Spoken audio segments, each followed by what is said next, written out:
Men sana aydayım yüreğimi açayım, nerede dinlelem harların için. Boğun olsa menin ananı aşayım, ölürümden yetim gittin Gülbahar. Boğun olsa menin ananı aşayım, ölürümden yetim gittin Gülbahar.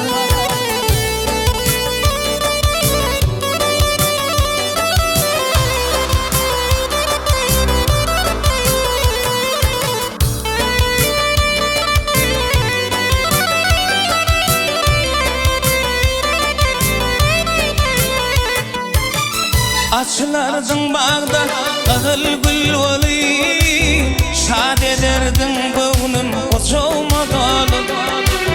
Bilmedim nemen sen katibari, gözlerimden yetip gittin Gülbahar.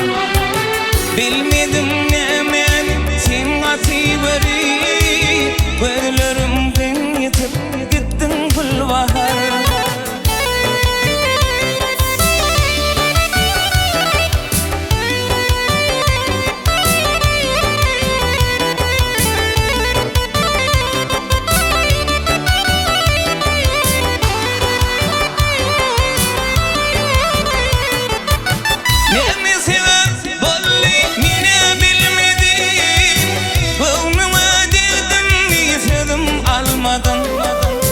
Hatlar yazıp yollar özüm gelmedi, ayrılıp oduma attı Gülbahar. Hani ön kızılır, hani solğada, geçen günlerimizi salsana yada. İnni yanmadım bir ayrılık odum, olsa şu günlerim geçti Gülbahar. İnni yanmadım bir ayrılık odum, olsa şu günlerim geçti Gülbahar.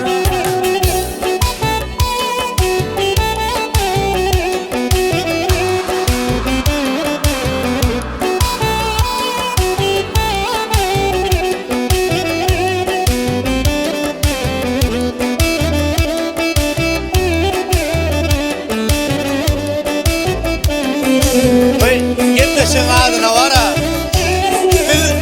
Dıysan istedik koymalı. Aşık oğlansın yazım elvilin, bilbil ayrı düştü kızıl gülgülün.